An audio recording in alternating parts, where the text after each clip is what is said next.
Three Grots in a Vox is intended for a mature audience. This means there will be crude language and discussions of adult themes, especially if we're talking about tactical marines or Gabriel's Seth. Viewer discretion is not only advised but encouraged. All opinions are our own and often given for humorous purposes. Any advice is given largely for entertainment purposes and should probably be ignored. But if you do learn something useful, count it as a win. Right, yeah, I'm ready. Let's roll. Hello and welcome, Grots fans, to an episode of our not exactly a podcast thing. That when we were thinking about a title to call this one, Tony suggested that we call this one Dante, Finally Dead, confirmed, coming soon in the next book. And I went the slightly more boring, what the fuck do we do when we're waiting for the next edition? Because we've been here 3 years ago, and I remember thinking, what do we do about a video when there's nothing really going on in 40k except a huge load of crazy ass crap going on? So yeah, we're here filling time, I guess. And I'm just a little bit disturbed that you seem to imply that my inside source that says Dante is dead confirmed might be that I made it up. I didn't imply that. I mean, if you want to read into it in these sorts of things, then that's up to you. Sure, cool. Do you know what, I did say this to a kid the other day. I said the only two times you should lie are when it's funny or just when it's funny, actually. Just when it's only one time. And people looking at me like, you can't say that. I was like, I can. Watch me, yeah. The only time you should lie is for your own amusement, just to wind people up. Talking about Dante being dead, which he's obviously not. Here's a real question, though. When do you actually think we're going to get another friggin' Blood Angels book? Because it's been, like, years. Place your bets. October. Oh, you're talking book as in fiction now, fiction, right? Yeah. Not fiction. Codex, right, okay. So the last one was, what, Astorath? Yeah, but the last one in the series, right? Because it was like Dante... Yeah. Devastation of Baal and the Darkness of the Blood, and I think I looked at Darkness of the Blood. I think it was like a 2022 release or something. Yeah, it was a while ago. They sort of pseudo continued it a little bit with the whole stuff around the beginning of 10th edition, because that's when Dante went through the Primaris Rubicon. Yeah, and they didn't make a big song and dance about it. They just sort of alluded to it when the lion came back. And it's mentioned in the book in the fiction book where the lion comes back. Yeah, it's mentioned over it. In Arcs of Omen. It's in the fiction books, but not in any detail. Maybe that's something we should talk about in terms of waiting to the end of the edition as well, right? Like these book sets that we've got 3 of now, right? We've got Titus, we've got the Apocalypse version that's just come out, and then we've got the other Maelstrom book that came out maybe like a month ago. Yeah. And like, if they're putting the little bits of tidbits in the story in those books, I don't like it, because I'm not going to spend 50 quid on a book that's going to be redundant in 3 months, right? That's why we've got the lore channel in the Blood Angels Commander Discord, right? So we can ask about and get topped up on all that stuff, which is a very nice resource and full of informed people to talk to. Join the Discord. There might be a link in the description below. I don't know if you remember to write it or something. Completely the other way, John. Go for it. And I actually do quite like it. Okay. If they release those as like beautiful fluff books, lovely art and things like that, then they'd be very expensive. And there wouldn't be any market for them because they put a few rules in them that become immediately redundant. In about 3 months' time, those books are going to be worth 15p. Yeah, that's true. And I can pick them up off of eBay because I couldn't care less about the ruly bit. And then you get all the shiny pictures and the story and the cool interesting bits of fluff to read through later. I only just finished reading Arcs of Omen.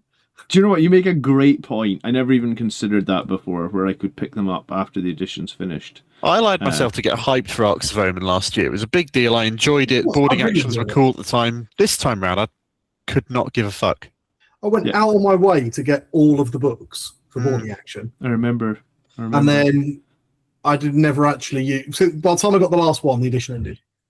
I got so annoyed when they did this thing where, like, okay, the rules are useless. You spent all the money on these books. The codices came out for some armies like 2 or 3 months ago, and now they're useless because we're resetting the entire system. Oh, God, it was so annoying. So I've started looking at it the other way around, again, like, not really worrying too much, because the rules become redundant the moment they come out on paper anyway. Because it's like the Codex books. 3 weeks later, there's an FAQ that makes half the book redundant. I bought almost every single 9th edition Codex book on release. Yeah, yeah. And it was fun going on that journey at the time. We was on a big ride. We got everything. We were really informed. It was really good. We're on the cutting edge, sort of. Because of the way that the detachment system works in this edition, the Codex books are not very, not particularly important. All right, if you haven't got the Codex book, you can't use that specific detachment in it.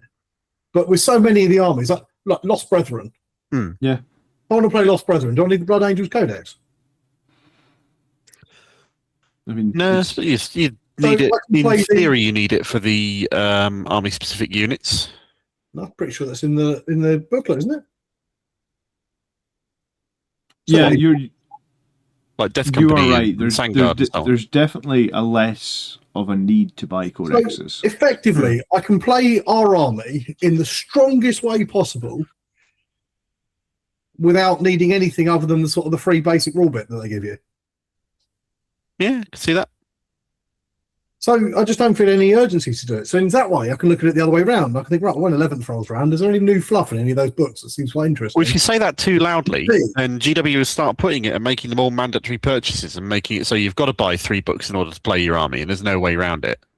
That would suck horribly. I don't want to. Previous edition. No, it's fine. I don't want to get overly negative. That's fair. That's fair. I don't think we are, but I wanted to make a point that I wanted to get you guys' opinion on, actually, in terms of the Codex books, right? Yep. Because every Codex for about 8 years, we've had a Dante, and you know as well as I do, if you open up the 7th edition Codex, there'll be a page about Dante. You open up the 10th edition Codex, it's probably an ad lib on that same page, right? Yep. Because I would rather that. And as such, I've had the 10th edition Blood Angels Codex now for however long it's been out, 2 years. Yeah, I don't think I've read a single lore page. Maybe I skimmed one of them, but never. It doesn't feel like the codexes are something I can sit down and read anymore because it's the same regurgitated thing. Yeah, is that a thing that you guys? The quality of the fluff in the codex used to be that you needed that codex, and when your new edition come out, there was almost like an update, wasn't there, to what this army's been doing? Yeah, the place where they are. You're right. It does feel a lot more along the lines of here is a basic intro to who the Blood Angels are. The bit I really miss. That's about it. Is it used to be, and it's only been in the last maybe edition or so, where they've not had with every one of these kind of units a little bit of fluff that goes with it. You look at the model, it's just date sheet, done.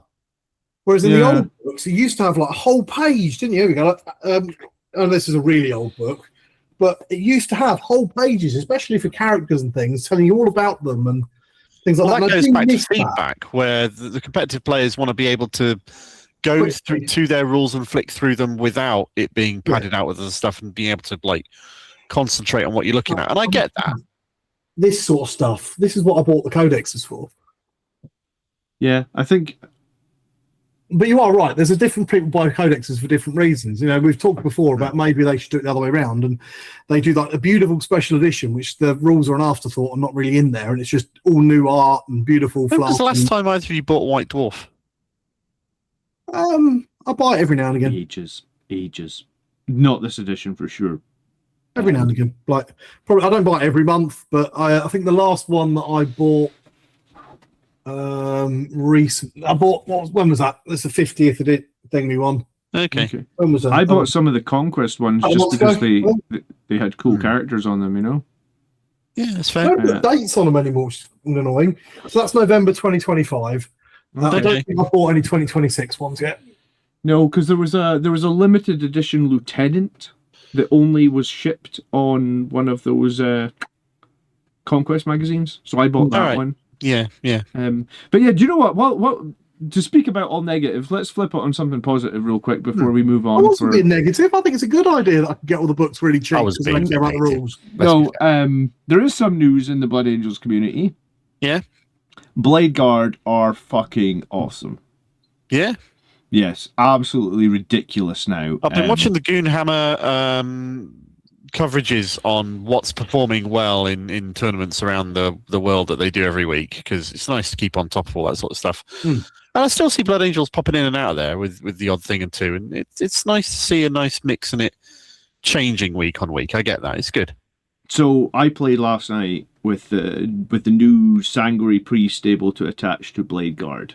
Oh, yeah, of course. In full, I'm definitely not a filthy meta chaser. I took two squads of 6 Blade Guard, both with the Sanguinary Priest, and put them both in Impulsors.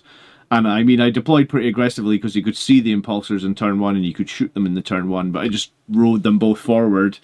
And when one unit, the I think it was turn 2 or something, the Blade Guard came out the Impulsor, they moved forward, they killed 10 Gene Stealers and a Patriarch and another character, and then obviously they were sat in the open, and it took 3 whole squads to just like thin them. It's ridiculous. Everything's on a 4-up because they've got storm shields, and then every failed save is a 5-up. Feel no pain, and like when they start hitting you with like, like I don't even know. I felt like any other unit I would have had would have been super dead. But the Blade Guard, I think I rolled pretty hot, but I was, it was like, 3 wounds go through, I roll double 5 on the Feel No Pain. 4 wounds go through, I roll 3 5s on the Feel No Pain. And it was just like, oh my god, he shot his entire army at this unit of Blade Guard, he's killed like 3 guys. And I was just Johnny, do you want to change your list? No, it's good. So I'm so happy we've got 7 or 6 chaplains in our list at this time. Oh yeah, we can have chaplain. like one less chaplain and one sanguinary priest. I don't know. Just putting it out there. John's obviously saying it for a reason. Yeah. No, I don't doubt it. I did look at the numbers and I was sitting there thinking, that's hot. That's hot. Let's see how long it takes before they undo letting sanguinary priest join Blade Guard. Did you know that in the detachment that nobody runs, the First Company veterans, there is a stratagem to make Blade Guard -1 damage? Yes. So you could give the Blade Guard -1 damage and a 5-up Feel No Pain and I haven't tried that, but I have run Blade Guard in First Company veterans before. I did. You know what I'm like for running ridiculous off meta. Yeah. So I did run at the beginning of the edition. I ran First Company veterans a few times. Yeah, so I've completely ditched Rage Cursed Onslaught. I'm done with it. I am back fully Liberator Assault Group. I'm afraid. You're seeing it out until the rules change for whatever they're going to do for 11th Ed, which we're currently waiting for to see when they bother announcing it, despite the fact that everybody knows it's coming. I'm convinced, right? And John, you're going to tell me that it's a stupid thing to say, even without this sanguinary priest thing. I'm convinced that lag is a lot better than the 40% win rate shows. And I think that the win rate is only so low because a lot of new players pick up Blood Angels, and the first one they play in their first tournament is Liberator Assault Group. And I'm convinced that it's all those new players bring that detachment down. Yeah, I think it's the easiest detachment to play, so I think you're 100% right. Because it's the easiest detachment to play, but it's not actually a bad detachment. I don't think it's any weaker than Angelic Inheritors. I know a lot of people prefer that one. I basically played the same Gene Stealer cult list that 2 weeks ago Miles beat me by 20 points when I was playing Rage Cursed, and last night I beat him by 45 points playing Lag. Well, if you wanted to do some analysis on that sort of thing, you just go into like BCP, pull up the Blood Angels lists that win more often, and do an analysis on what detachments they're running, rather than look at Blood Angels as a faction as a whole. Yeah, but you're right. I think people also like the new shiny thing. Right, like, I mean, that's why other channels, they make like, I guess that's why rumor channels work, right? Because people always want to know the new thing. Sorry, I like doing that. I was drinking carbonated water last night. Yeah. Very is this why you were earlier saying you needed a cheat day and you want a burger or something? Now? A carbonated. Nice, big, double quarter pounder, brimming with cheese and bacon. Ooh, yeah. Five Guys. Sorry. I've never really got on with Five Guys. I love Five Guys. I just like you pay twice the price for. Well, it's the fact that I need to mortgage my my house if I want to have have lunch. But I do like it. I Yeah. do like it. Less Cool. often. I So like what we- carbonated water as well. That's a controversial thing. Love my fizzy water. Get 3 gallons of the stuff. What is the subject of tonight's video? I suppose we should say that after we've been live for 20 minutes or so. We never really came to a consensus on what it's going to be. I I'm suggested saying we they're talk about confirmed. That is the thing. general Blood Angels lore and why we play Well, Blood Angels and why we keep doing it. I think part of it is definitely that we wanted to talk about. Well, I wanted to talk about the idea of this kind of separation between lore and game that seems to have been happening over this edition, with a lot of more lore, more kind of army-specific units have gone to Legends. A lot of, so especially with things like Space Marines, we've seen a lot of the more specific stuff disappear and become more generic Space Marine-y. The rules become much more, you can run your Space Marines as whatever you like. Mm-mm. Do you think that pattern is going to continue, or do you think we're going to see a correction back the other way and our divergent chapters kind of diverge? Okay. further And before we again? discuss this, John, what's your idea on what we should be talking about this evening? So we've got 3 different ideas all going at the same time. That'll be funny. No, I agree with. I'm happy to talk with what Tony was saying, but I have a bug in my bonnet about the story. Like, I'm waiting for that. Like we talked before, I'm waiting for the next book, post Darkness in the Blood. I think it's been too long. I'm happy to buy lore books, but I don't. I think that there should be some sort of separate. Like, what's the point? Like, 11th edition is going to come out. We know we're going to get a new Blood Angels Codex. We know that, let's say, 60% of that book is going to be the regurgitated version of the 10th edition book. The same lore, the same paragraph, the same page about Dante, the same page about Astrath. They might tweak it here and there, you know? But, like, I'm not really interested in that. I want these characters that I know and love to be going on stories, and I don't want to wait 4 years between them. So who are we missing? We got Dante, we got Astaroth, we've got Mephiston all Primarisified.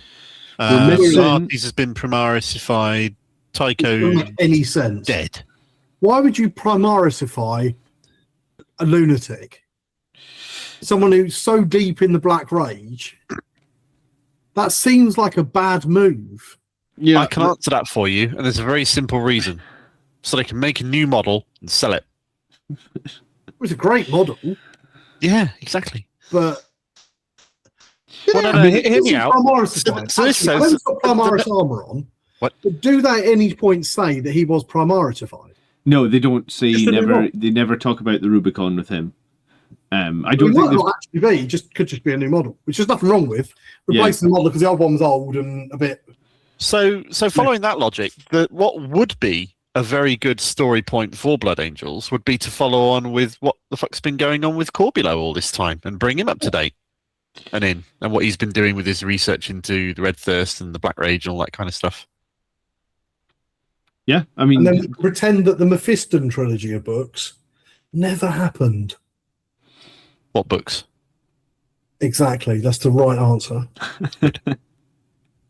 They were some of the worst books because they're post Primarisified Mephiston. Yeah. And that's I really some of the enjoyed worst the Dante 40K novel. fiction I've ever read. I thought the Dante novel was exceptional. I thought Devastation of Baal was Pretty good. almost perfect.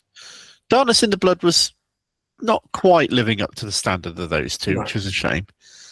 But yeah, we definitely need something to follow on from that. Absolutely. it felt like it was ready to go. Like, they feel like that was a cohesive story that's ready to go on. Yeah. And it's all been written by the same guy, Guy Haley, who's gone on to write more books, including a whole bunch of stuff about the Admech guy, Cool. Cole. Yeah.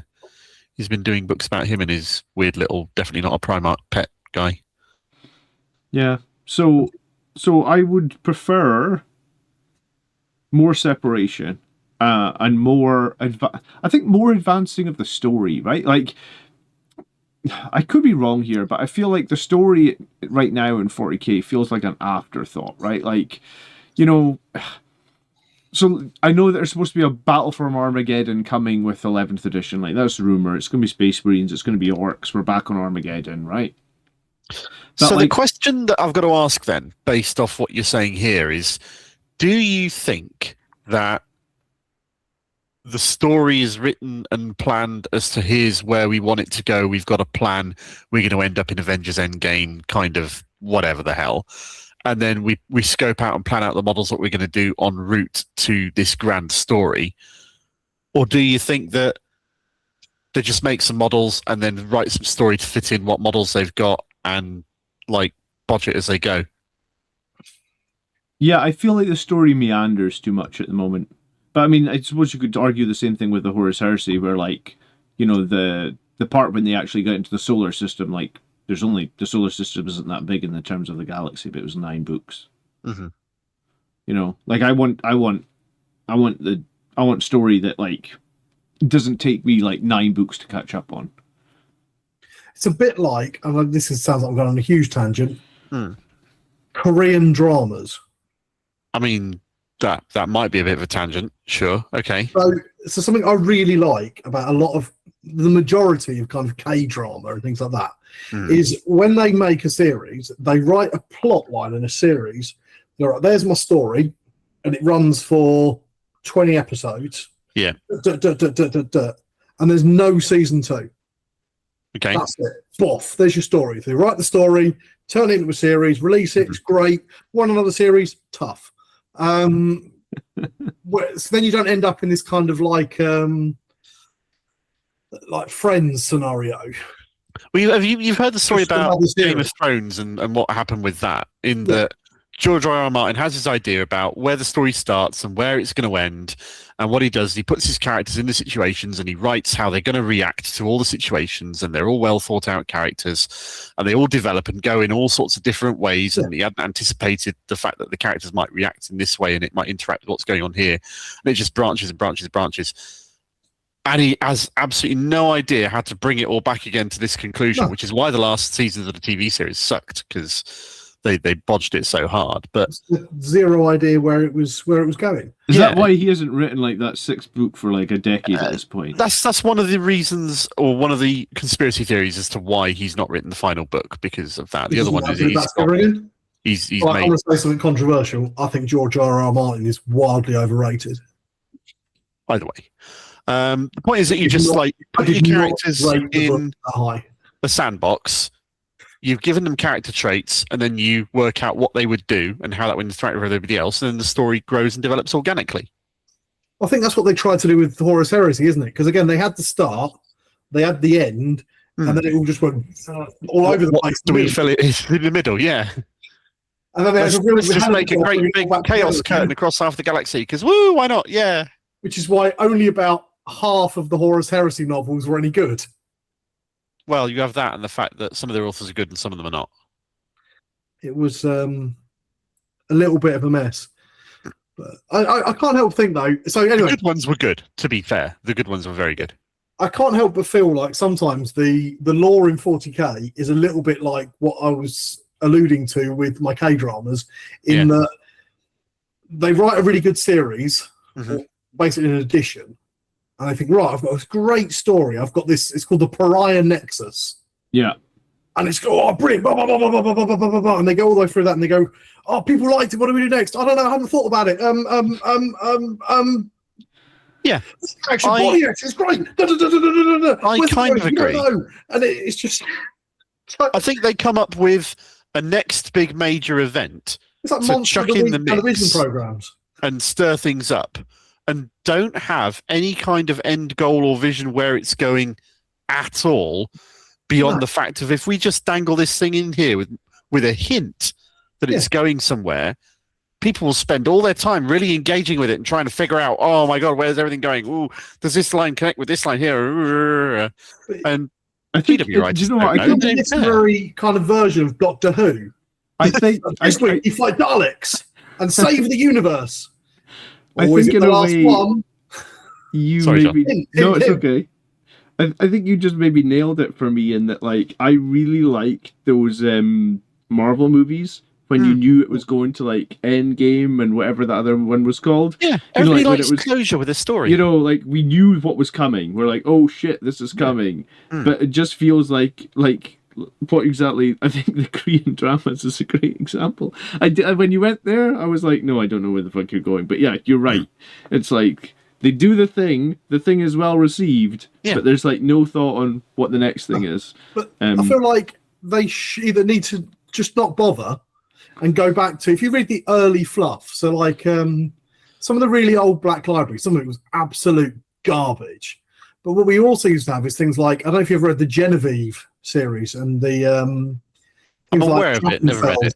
Stuff like that, which were brilliant little trilogies. But they never tried to be world-ending important events. It was just 3 really good stories about a character they'd made up. Gotrek and Felix. They were brilliant because they were just a story in a universe. Likewise, the Caiaphas Cain stuff. Caiaphas Cain stuff, because it never really interacts with any kind of important events. I feel like he's just a fun character who does interesting shit within a world a universe that's irritating without him. Getting out some of this old crap again. Here we go. My Imperial Guard Codex. This is absolutely full of really cool, like, random bits of fluff, cool stories about a regiment and an action and things that's got no bearing on the grand scheme of the universe. We should rename this episode "How Tony Thinks It Was All Better Back in My Day." No. Get off my lawn. So what it meant though was we didn't have this kind of event of all these hint droppy world-ending event that actually doesn't change anything, like Pariah Nexus, which was like building up and building up and building up. Great for now, but actually it hasn't changed anything whatsoever. Yeah. I feel like. Sorry, just let me go on this one tangent. Yeah, do it. You know that I'm a lower light person, right? Like I don't read all the books. I don't follow everything. 10th edition came out. It's Space Marines against Nids. We've read the book for Blood Angels of the Devastation of Baal. That was like Hive Fleet Leviathan. It's like swooping across the galaxy. It's this giant. The worst wave of Nids we've ever seen. 10th edition, Rebooty Gilliman's coming back. We're going to deal with all the Nids. And then it was like, as somebody that doesn't read every book, I was like, where'd that, like, are the Nids still there? Didn't go anywhere. Yeah, like, what, like, is the Leviathan defeated? Like, I don't even really know what's going on there. Like 8th edition at least had a plot line that went along with the Dark Imperium or whatever box, didn't it? Yep. And you've got really quite cool trilogy of books about Gilliman and which they had to retcon later on, amusingly. But it was still a really good reissue the books. If you've read those books, they're actually really good. Like when he meets Mortarion and things like that. It's a really interesting story. You know who wrote those books? Guy Haley. Yeah, Guy Haley again. Yeah. But they're good. They're really good. But this 10th edition seems to be, the lore is just, they don't seem to know what they want to do with it. And I kind of feel they even need to make a decision of, fuck it, we're going to go back to the 90s when we didn't ever advance the lore. And we just had this big playground where people played around in and had individual stories and individual plot lines. Or, I suspect, write a plot line. I suspect they experienced such a sales spike when they last advanced the plot with the return of Gilliman seriously that they want, oh God, we need to do this every single time, but we can't do this every single time because then it will just be like one big thing on top of another. But we need to do this every single time because there's sales. Yeah, and now they've got this stupid, massive events that don't do anything. Yeah, well, I don't know. Arx of Omen felt impactful because of the return of Angron and the Lion at the same time. That felt like it mattered. But it didn't though. Yeah, it doesn't yet until they meet and talk. Yeah, but they won't, and that's the ridiculous bit of it. It's just, and even if they do, they briefly meet, and the Lion kicks Angron's ass, and Angron bucks off. No, I'm talking about the Lion and Gilliman, but sure. But you know what I mean? It's like we've got this huge event of the Arx of Omen with all this stuff about these special keys and all these other things. Great story, really exciting, doesn't go anywhere at all. And the only thing that actually happened was we finally got a model for Angron. He didn't appear, he hasn't been missing in action. He's been in the fluff all the way along. They just haven't bothered giving him a model. So what happened of it? The Lion came back, which is totally incidental to the storyline. Weirdly, yeah. Not connected in any way to that whole Vashdor thing, which didn't seem to go anywhere. So, jumping back into the new edition of 10th edition then. Yep. Or the soon-to-be old edition. Well, sure. Have you guys bought any of the 3 sets of books? No. No. No, me neither. Which is these books have rules in them, right? So like I should be somewhat interested in them. I haven't been interested in them at all. So I remember how quickly the last set of books were redundant. And I see this one. I see that each thing that I'm buying is now 3 books in one. So to justify an even more padded out purchase, and I'm going to want to read 1, maybe 2 out of the 4 books that come in this. No, cheers. Thanks very much. I do not need to spend that much to keep up with stuff that will be useless in the next 3 or 4 months. This might be a white. On you go, Tony. Because all those, by the way, we're not slagging off the new models because almost all of the new models that have come out alongside these books have been spectacular. Yep. Like properly incredible. I like those new battle forces. I think they're a good deal. They're really interesting boxes. They're models you would want. Yep. No complaints about that. Just not buying the books because they don't seem to go anywhere. But having Corsairs proper army is cool. There's some good shit. Who do you think we're going to get for our like big event person coming back? Oh, for 11th edition. No, for this because it's gonna build up to something, isn't it? Oh, to someone coming back at the end of this edition. Yeah, well, I think we'll get something in the last one of these Maelstrommy whatever books. Was it supposed to be Russ? Potentially, yeah. The 2 rumours that I've seen that feel the most likely, one is Russ and the other's Perturabo. Yeah, I think that's the most likely one. I'm just back in 1 second. I'm sorry. No, you're fine. Do you know what I really think that they should do? And it probably doesn't make as much money, so they won't do it. Mm-hmm. But I think they should, like, each edition sell like an omnibus of how the story has progressed, right? Like, because like I said, I don't really know how Leviathan even ended. Yeah. And I'm, like you said, buying 3 sets of books. I think they're 50 quid for the books, right? So that would be £150 of books.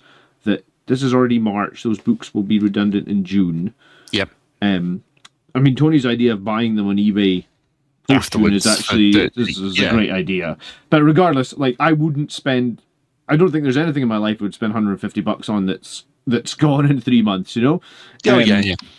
So I guess, but if they sold like almost like, you know, the 40k rule book that's like 200 pages. And it's like it's the compendium, or it's the omnibus. The light collected sort of thing. Yeah, I get you. Like the omnibus of the 10th edition story in one book. That's a reasonable price. Like, I'd probably pay 50 for that because it feels like that's the whole story of 10th edition. If all these other that books also lower, would never be out of date because that's your chronicle of the story that's happened. That will always be there for you to go back to and enjoy and revisit and so forth. Whereas the rules won't be. If it's of quality, like the old Horus Heresy Black Books, I'm still upset that they kind of replaced. I'll pay 80 quid for that. Yeah, I want a nice leather-bound book with some nice little bits of beautiful art in there, lovely thick paper and that kind of metallic finish on the sides and stuff like that.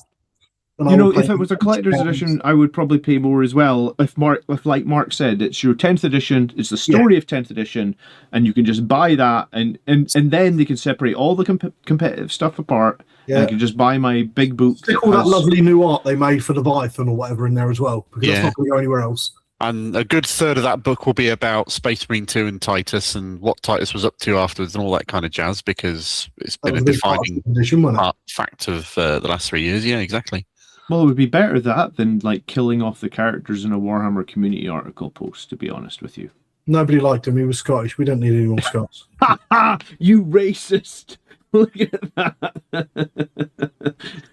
I'm joking. We're going to have to get a model for that guy, you know. Like put him like Joy Toy. If he gets a Joy Toy, I'll buy him. I wonder if we can. Hang on. I've got an idea. I want to try and do this. Nobody ever came back to me with my request to 3D print a model of John's head so he could put it on a Blood Angels model and do silly things to it or something. That was disappointing. Sorry, what were you? No, you keep talking amongst yourselves. I'm trying to do something childish. Okay. I mean, Tony did get me my face on a T-shirt, and it's the worst possible photo he could find of me. So. It's awesome. I need to get one of those. I still haven't done it. I went to an unnecessary amount of work to get that just for my own amusement. It's very funny. I get my own back on the thumbnails every now. True. Not like we made it into a meme reaction in the Blood Angels Commander Discord or anything like that as well.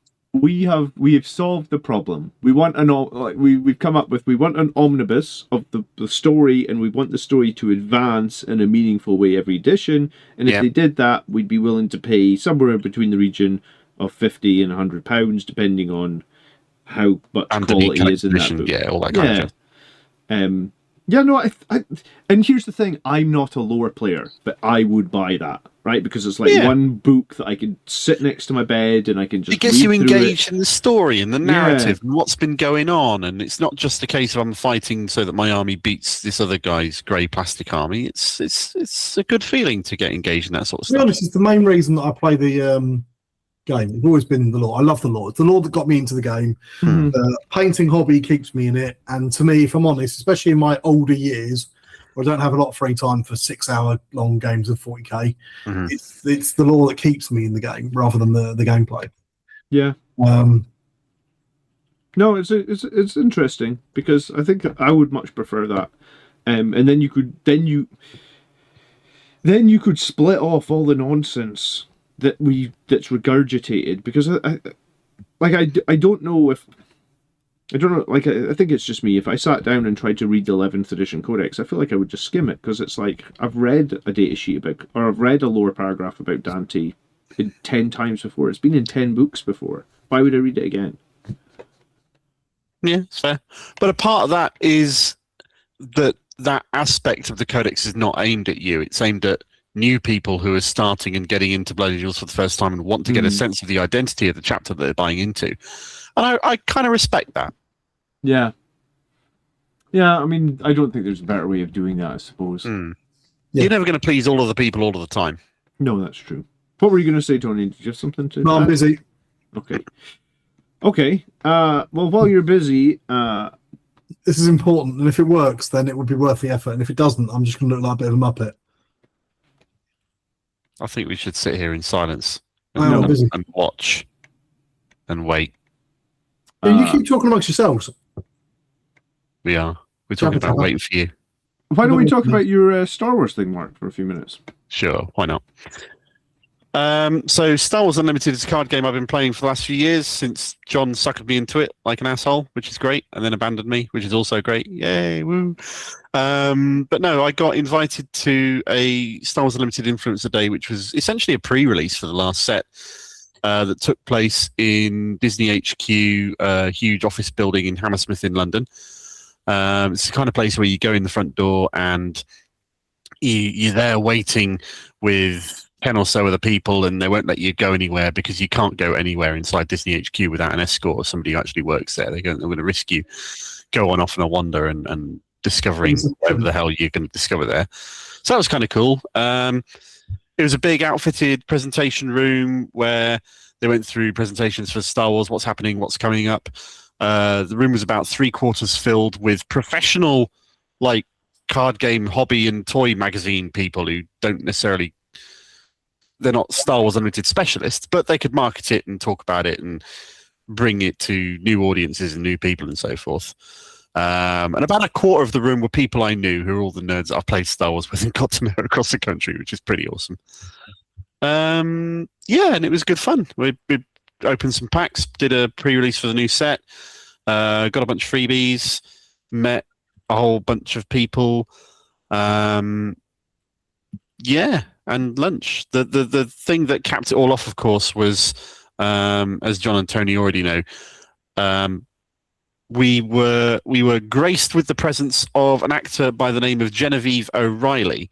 So we actually had Mon Mothma from Andor and Rogue One in the room with us, talking, shaking hands, signing cards.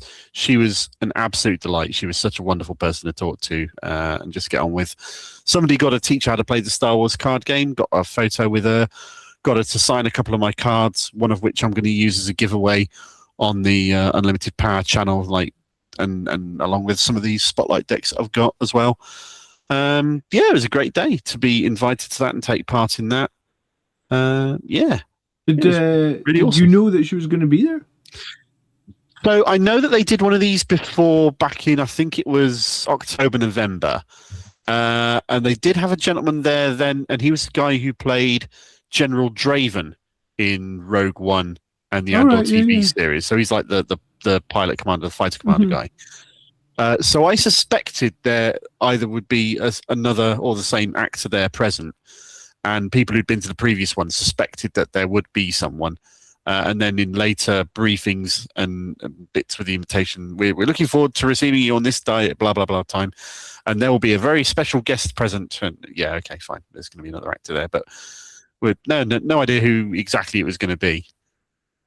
Oh, dude, that's awesome. Do you mind if I show the photo of you with her? Yeah, go for it. Absolutely. In the edit? By all means.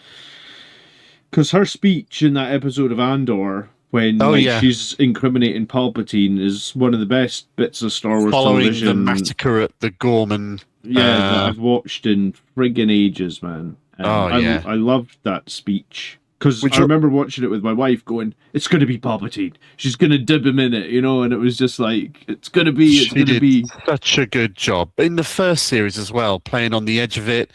Right at the beginning of series 2, where she's playing around being drunk off her face and dancing along to the Niamas at her daughter's wedding after she knows that one of her closest friends is going to get murdered because he's losing his nerve.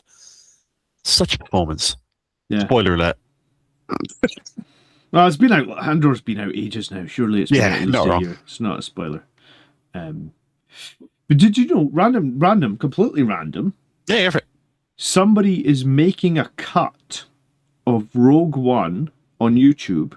They've taken all the music from Andor and cut it into the Rogue One, and then any time that there's like a like, you know, like in, I guess in Rogue One when you, like, I can't remember, Diego Luna was like, I've been in this fight for like 10 years. They're gonna put flashbacks in from the Andor series, and it's gonna be called like the Rogue One like supercut or something. And it's like all done by this fans.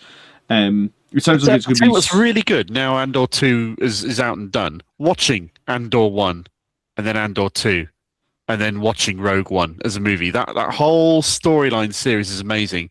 And if you then watch episode 4, it's like serious, awesome. Hard left turn, space fantasy wizards. What the fuck going on here? Maybe. It's a very weird sort of change of tone there, but yeah.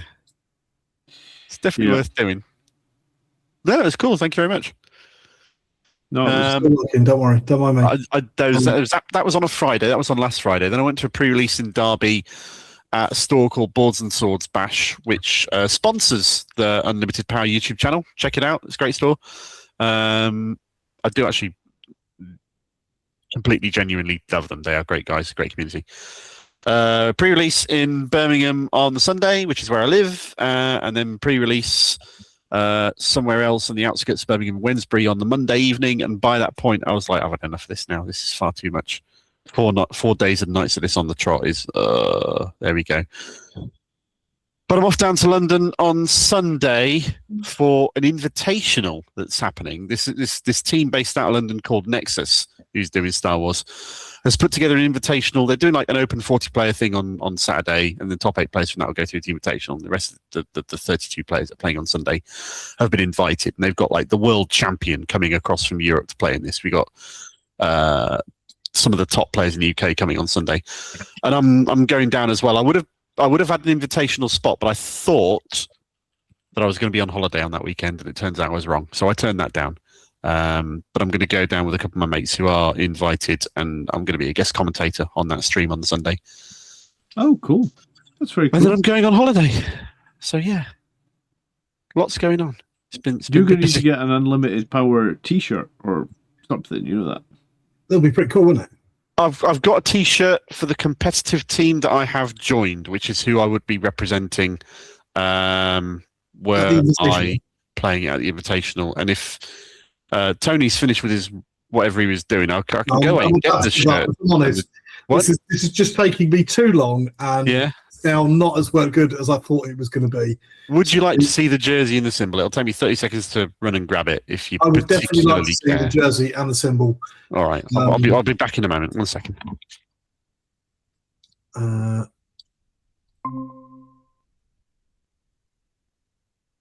Oh goodness! Oh goodness me! I was trying very hard to make it generate me a picture of you as Captain Asheran. Oh, I just could not get it to work. I mean, look at this nonsense, right? There we go. There's you. Look at us. We've got that, which makes you look quite rugged, but you've suddenly become a lot more handsome and sort of square-jawed in this one. that's not too bad, yeah. But it just would not. Look, another thing. Look, I've uploaded video. All right, okay. Please make him a Phobos. Now we've just completely changed. Yeah. That's slightly strange looking. That one just put a grin on it. I said change the armor to Phobos, and what we got was a weird, creepy grin. There's like a horrible uncanny valley, isn't there? It's terrifying, but I've now given up trying to put your face onto Captain Asheran. That's awesome. I appreciate that. That's really, really good. So the amount of water that I've just wasted. Oh yeah. And the environmental impact of my failed attempt to make you the captain of the second company, however briefly. You know you need to save this and post it in the announcements channel on Blood Angels Commander Discord now. This is everybody's got to see this. I was going to say post on April the 1st. It's only like 3 weeks away, man. No, I'm doing it now. Like whilst we sit here. Awesome. Oh god. I'm not going to put any explanation on it as well. People are going to wonder what the hell's going on here. Okay. At here. Okay. Don't tag everybody. By using that here, you're about to mention 500 plus people. Are you sure? Yes. Oh Christ. That's all right. If people, yeah, sure, fine, whatever. Okay, I'll have to shave tonight so that people don't know. It's me tomorrow. Oh, that's brilliant. I've been meaning to shave. Of work for no benefit to anybody at all. AI is definitely a double-edged sword. It can be very useful, but it can also be very... you should be able to mod that to get it as a playable character in Space Marine 2. Just have that as your avatar. Yeah. I also quite like the fact that even Google Gemini cannot be asked with Captain Asheran. Nothing's him to such a level that it refuses to acknowledge his existence and just keeps presenting you as a generic ultramarine. I feel like, I feel like characters shouldn't get killed off screen regardless if he's Scottish or not. You know.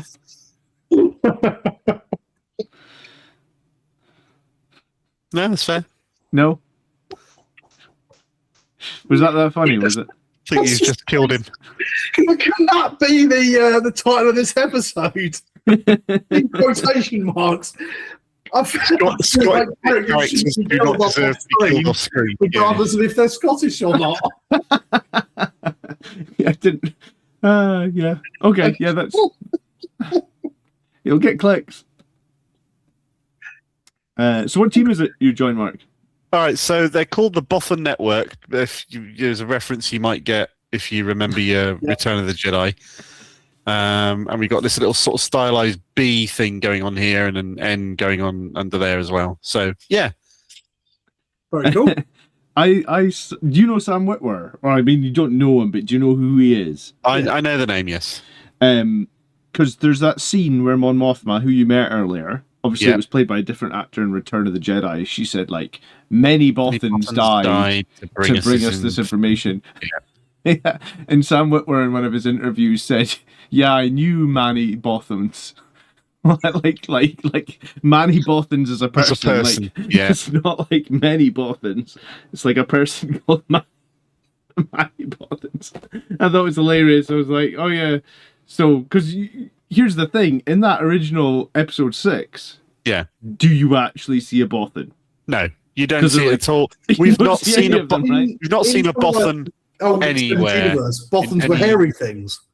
Yeah, they were sort of... They were hairy aliens. Elongated, almost equine-like heads and faces, if I recall correctly. But big long arms, very good at slicing. And it's like they're in the X-Wing books and the... they were used a lot pre-continuity wipe. You're absolutely right. Because there was a politician who was an absolute douchebag called Borsk Failure. Or something like that. Failure, yeah. Failure, that was it. Yeah, and then when they did the continuity wipe, they decided to bring them back, but just as generic humans. Did they? Yeah, well, because the many Bothans that die, I assume is referring to all the people that die in Rogue One. Well, no, There's no Bothans. the Bothans that die in leading up to Return of the Jedi are nothing to do with Rogue One. They're all informing them about the Death Star 2. Yeah, it's the second. That's why Death it Star. gets mentioned in Return of the Jedi. Oh, maybe. But maybe they'll do another prequel movie before that. We could do one. There is a bit of a gap between Empire and Jedi that's ripe for something good to go in there. Well, they did that whole stuff with Dash Rendar and the Black Sun and all that kind of stuff that got retconned out of existence as well, if I recall That's correctly. what I mean. So there's a nice area to do, and maybe they can do that rather than killing off Wedge with that new X-Wing movie they're going to do. Well, Which is going to piss all over the. I'm still bitter. Sorry, as bitter as you are about 40k, I'm more bitter about the death of the old extended universe for Star Wars. it was a shame. At least Star Wars Unlimited is now bringing non-canon stuff into the game, which is fun to see in terms of Darth Treya and Darth Revan and all the KOTOR stuff and KOTOR 2. And Wedge being good. And there is a new KOTOR game coming out. There is indeed a new Knights of the Old Republic game, which I can't remember what it's called, but they did a CGI teaser for it and showed it off at the Video Game Awards at the end of last year. Yeah, I'm all over that, by the way, because I liked the first couple. I actually liked the MMO, but I know it wasn't that popular. Everyone I know who's played the MMO loved it and said it's basically 6 KOTOR sequels in one in terms of the story, because you're playing it through the 6 different or 8 different story arcs or however many there are for the character classes. Yeah. Okay, so shall we go back on 40k for a hot minute? Yeah, sure. Let's do this. I've been looking through the history of all the 3 Grots videos we've done and like what's the most popular one. And weirdly, the most popular video we've done in 3 Grots. Go on. I think the most popular video is when Tony did that Calidus tank conversion or something for the Adeptus Custodes. That got loads of views, did it not? You are absolutely right. That is the most popular video we've ever done. Really? 3 Grots on the Vox is Custodes, Caladius, Grav Tank, and Grav Tank video thing, whatever that was. I can't even remember. Round of applause for you, Tony. You did the best. The second most popular one was when we shitposted people about a video for units definitely going to Legends in 11th edition. Is that really the second most popular video? Yes, it is. No, it's like 100 views in it. It's great. Unboxing a resin tank. Yep. And number 2 video is just some nonsense that we made up to rage bait people. This is why social media can't have nice things. Right, this is why the quality of videos on YouTube is going so downhill, because the thing that gets rewarded is when we just make shit up. Troll everybody, yeah. Dante is dead, confirmed. In general, the more popular stuff we've done is getting started with Blood Angels and where you go to get started and where you go after that, and getting started with this detachment and that detachment and various different armies. They've proven reasonably popular all along the way, so that's pretty cool to know. We should do that for I think I did notice at one the point new that everything Space that I Marine write does Codex. badly. Sorry, we both spoke at the same time. You did.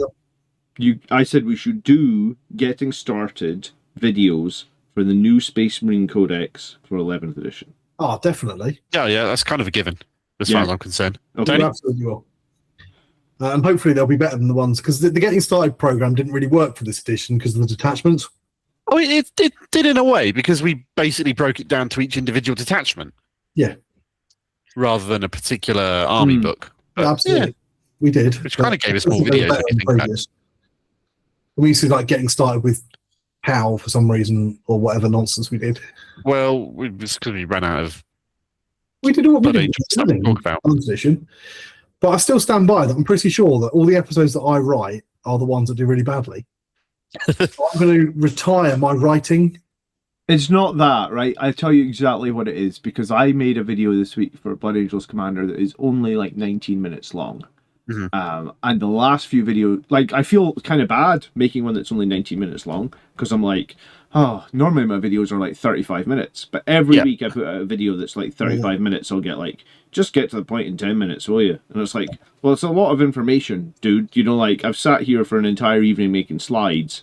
If I could condense it into 10 minutes and everybody watched it, sure, I'll do that. But like, so You got to do it justice. Yeah. If the video feels long, I think just people are so busy now, right? And you're competing with so many people have short attention spans, and It's funny you say that, but I saw something the other day, and I was watching some analysis, and YouTube's actually changing, apparently, and the 10-minute video is dying, okay, Right.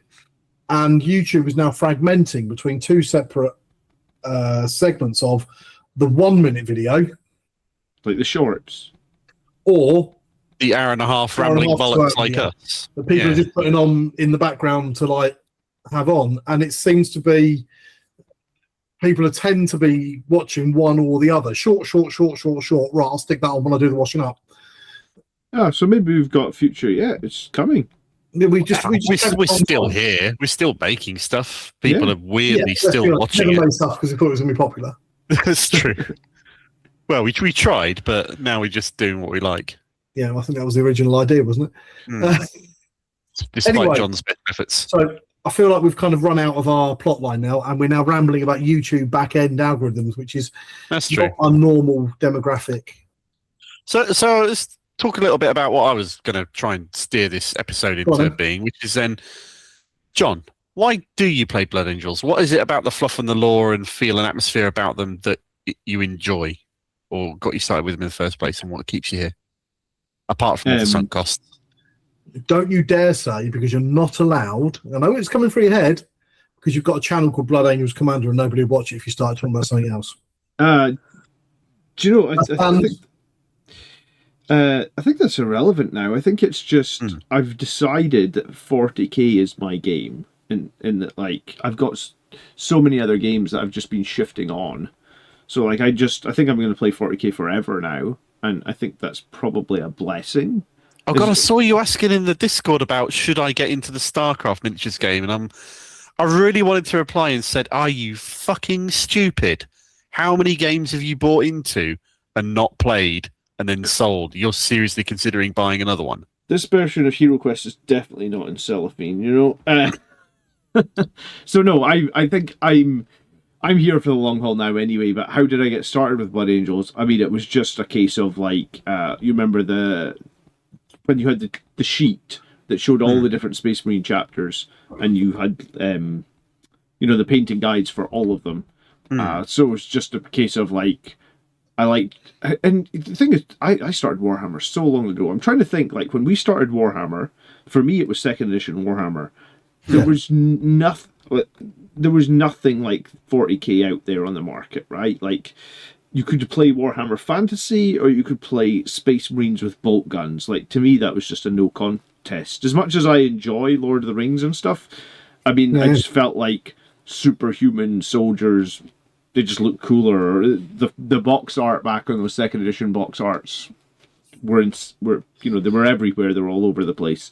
But yeah, no, I finally have decided to like stop playing other games, or stop even trying to play other games, and just 100% focus on 40k.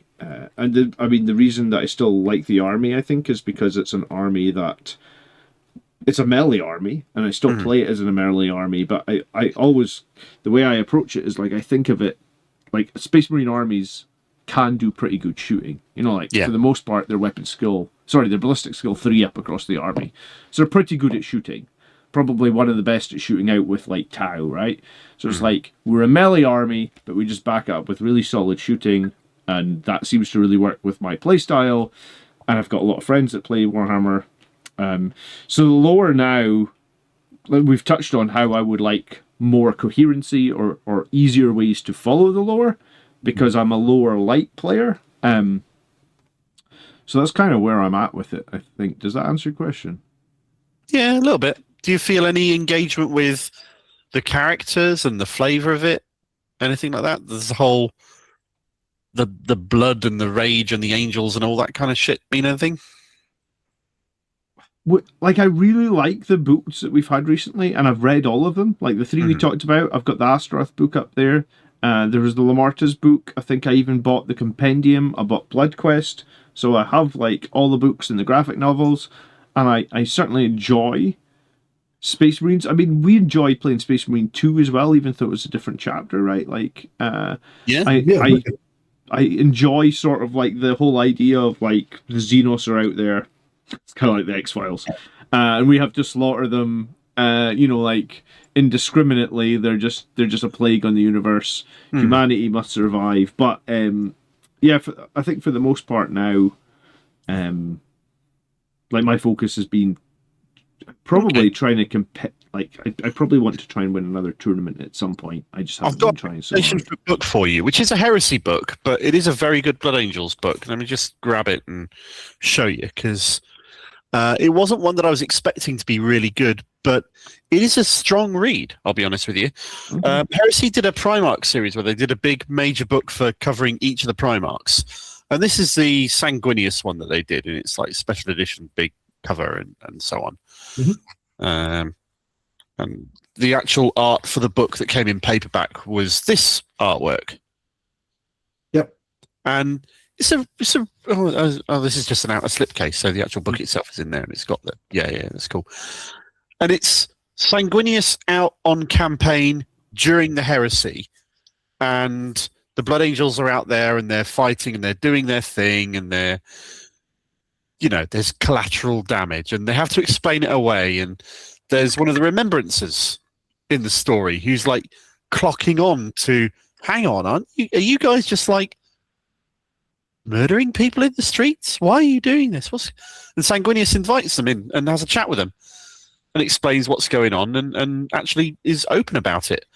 He's not open to the public, but he's open to this remembrancer, and it's a really interesting story. So that might be worth chucking in and having a look at and having a read of. Okay.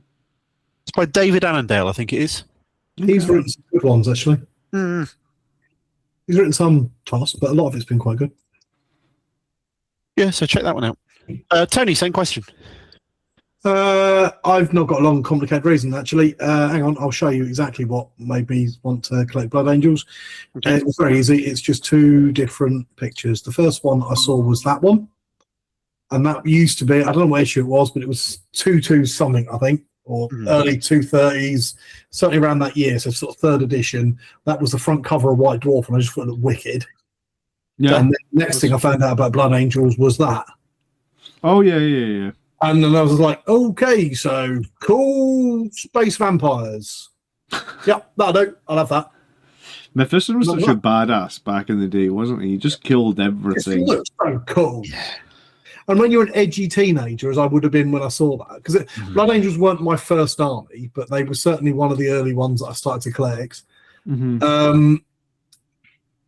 They weren't my first either, now that I think about it, but they're what stuck at the very least. Yeah, so they're the one that sort of stuck for me as well, but it was the art. And it still is. It's the thing that gets me into anything now. I've said before about why I've had a bit of a history with World Eaters, and it was the picture of Khan the Betrayer. I got into Custodes because of there was a really cool Custodes picture long before that they were a collectible plastic army or anything else that Forgeroy did for the, well, not really Forgeroy, it was Collected Visions or whatever of Heresy, Visions of Heresy. Oh, yeah, know what you mean. The kind of custodian Terminators, and it's those bits of art that get me into anything. It's same with fantasy armies and all sorts of things. I'm really driven by the art and then the fluff. And yeah, that was that. I saw that. Cool. Yeah, I love that. And then away I went. And you keep digging into it and you see sort of this was the codex. It was a little bit before then, but this was the codex that went with it. And you think, That wasn't classic codex. There's a gorgeous model they did of that. I don't have many books in here.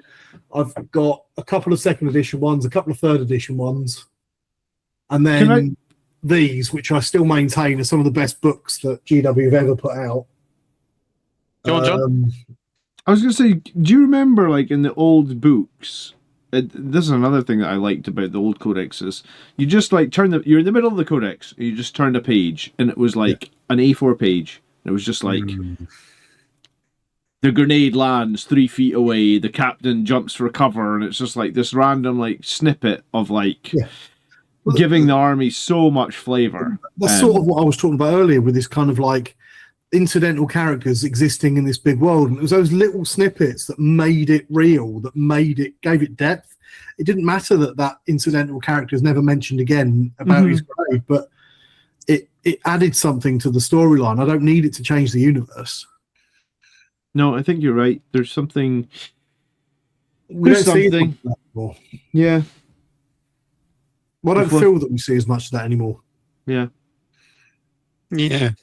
Yeah, I agree. And I think that leads back into what you were starting off earlier with, Tony, which is the homogenization. Yeah. And losing of character from Space Marines just back to a bit more of a generic feel, which... It feels like it's going back to that. I think it's a fad, personally. Yeah, well, and the reason why I think it's a fad is because it is a direction that has been taken for commercial reasons, and there's going to come a time, I strongly feel, when GW think that they've mined all that they can easily mine off of this journey back to homogenization and accessibility and so forth. And the way to change things and make a new bit of money again would be to go more specific and go down the route where everything's more specialized and people buy into the specialized little upgrade kits and special units and so forth. When that shift's going to happen. I don't know. It will happen. I think it probably will. I think they'll push it one way for a while. Yeah. Just wave the 3rd edition codex when they did it last time, and then I don't think it was last time. I'm sure they did it sometime in the middle as well. And then it sort of swings back to becoming more specialist, and they decide to sort of like wipe the slate clean, and it all goes generic again. And then they sort of slowly make that journey back to complexity and the specialization again. I don't know. If you want to do. Yeah. Can I ask your opinion? Well, Mark, did you want to tell us how you're starting first? I can do. For me, there's a couple of factors that were a big part of it. My first army, well, not army, the models I bought with an eye to getting an army because I was like 11 or 12 years at the time and therefore could not afford an army in any way, shape or form, was Eldar. When I got into it, Alatok Eldar were all on the front covers of the White Dwarf magazines. And the Space Marines they were fighting at the time were Blood Angels, and that's when they had the little captain model that would later become Tycho. Yeah. And that was all cool. But the first box game I actually bought was Space Hulk. And that was all with Blood Angel Terminators in it. Yeah. And from there, it all kind of, okay, I guess these Blood Angels and the red armor all looks very nice and cool. And then later on, they fleshed it out more with the Death Company and going with the duality of having horrible, bloodthirsty, space-raging vampires and noble, sacrificing for the greater goals and good of what they're fighting for, space angels and so forth. And that contrast against each other I really quite like, and that's what's kept me with them over the years. Did you start with 40k, Mark, John, or did you, equivalent of Space Hulk still 40k sort of universe? Or were you came first? I'd played Space Crusade. My friend Andrew, which you know, had Space Crusade. And I think I'd also have the video game of Space Crusade. Yeah. And then it was 40k from that. See, my first army and book was this one. Cool. I started with Warhammer Fantasy and Lizardmen. Oh, right. Yeah. I moved to 40k later after a little while as these. I still think these are wicked. I love this book, which is why I've still got it. I recently found my first fantasy army book as well. I never actually got around to building an army out of it, but I still love the book and I go through it every now and then just to like remind of where I was and cool stuff. And it was this one. The Wood Elves classic. Yeah, there we go. Oh, these were good times. Look how thick these books were. Oh yeah, absolutely. Proper stuff. Say the little. And Wood Elves were also my favourite Blood Bowl team as well because they were just. I was going to say, you know that. You smashed me with your Wood Elves. Easy ass bastards. Yeah. Have you seen the new High Off team? By the way, I have. They look good, don't they? They do look good. I used to play Wood Elves in Warhammer Fantasy. Cool. Well, I played quite a few. I played probably as many, if not more, Warhammer Fantasy Armies than I did. Lost in Space Crusade nostalgia right now. I Yeah, I would was say it gonna was a great say- game, but it really wasn't. It was an awful No, but game. the little CD insert has more pages than any modern video game. How sad does that Yeah. make you? Well, it's not as bad as the Switch ones now, is it? You know, when you get you buy the case and all it's got in it is a piece of paper. God, I hate that. remember the manual I hate got with that. XCOM back in the day, and the manual Yeah. was fucking it was huge, and it actually tried to explain everything in the game, which you can't do. Yeah. If I can avoid digital Brilliant, games, massive manual. I do. What's going to happen when all your digital services get turned off? Because I'm sure Sony and they'll all turn them off one day, and then it'll just be everything you bought on that platform is gone. I like having the discs. That's why I still collect old physical media video games. Yeah.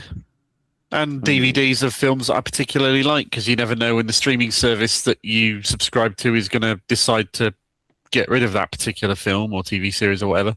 Yep. Yeah, we've been watching Harry They Potter. say they won't, and it does. All my retro doodads with ROMs on them. Yeah. Yeah. Loads of these about.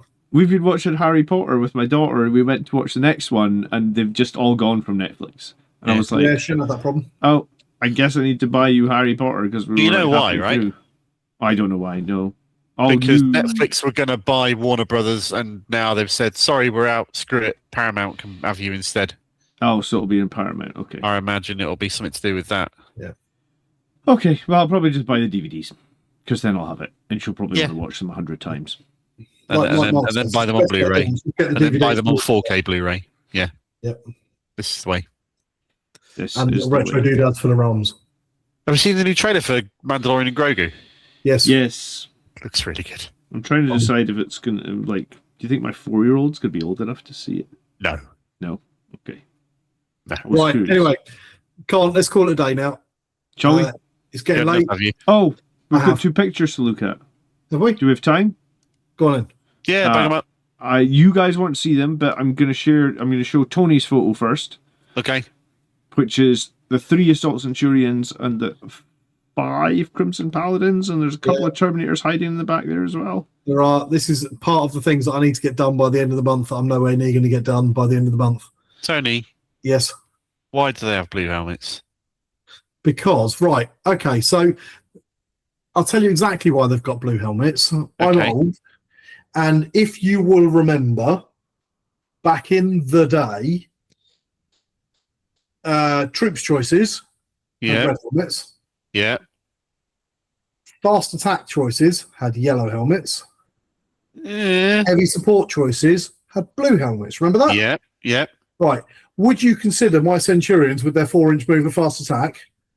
I consider them a close assault and melee thing, No, which is no, no, what that's fast what I assault said. was always Are like they getting fast into. attack? No. If anything, they are closer to heavy support because they're a heavy support unit that you would bring in if you needed heavy support. So they're a heavy support unit as far as I'm concerned. All right, I respect that. You're wrong, but I respect that. It's like it's serious. So all of my bikes, anything that's fast, land speeders, all of that stuff, get yellow helmets, Yep. and that's No been all matter the their way level of through range, years now. firepower, or anything. So it's about speed. Speed, that's fair. Fast response units are yellow, heavy support units are blue. So like my Eradicators are blue, my Centurions, as you've seen, are blue, but also things like Aggressors are blue because they're a heavy support. They're not all of the various types of intercessors and Phobos Marines, etc. No, actually, that's not true. Intercessors of any type are all red helmets because I can't imagine they're going to paint their helmet yellow because they picked a chainsaw up. Hang on. I want to switch to my chainsaw. Let me just paint my hat. Can't see that happening somehow, so that makes no sense at all. But they are a tactical marine, and they would adjust to a tactical situation. Okay. So they're all red helmets. Do you not think they keep multiple helmets and just put a different one on? No. With the stagnation of equipment and the fact that they're having to reuse bits, repair bits, and swap bits, can you really see them having loads of spares?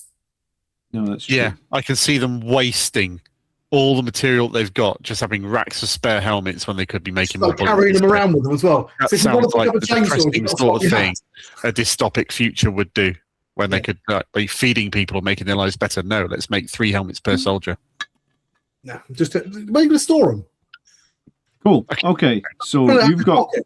If they're in a mission, right, and that drop pod from Space Marine 2 comes down and gives them a new weapon, do you reckon they have to keep that spare helmet with them just in case they want to pick up a heavy bolter they found lying on the floor? That's true. They're not going to do that. So to me, tactical Marines have red helmets. Fast units have yellow helmets. I do my incursors with yellow helmets because they're a fast response with a grav shoot. Okay. And anything that's kind of heavy support brought up to deal with something like a siege or a big monster gets a blue helmet. Cool. So you've been doing They look those? good. Of course, they look good. So that was mine. Yeah. I've still got loads of stuff. I've just finally had the last chaplain that I need delivered as well, so I've got to build and paint that as well. You've done more than I have. I've done shit because I've been busy with Star Wars for the last few weeks. Well, I've been doing Blade Guard because they're meta, and the meta is now cool. And I've got Spear Guard in there, who's my one that converted with Sanguine Guard Spear. I have one in the back left who has an axe, because axes are cool, and we don't have anything with axes, and why not? It's just a mastercrafted power weapon that can be an axe. That's fair. And then the one in the front right is a gold converted old Blood Angels Terminator, because for some reason I had 11 Blade Guard and I really needed number 12.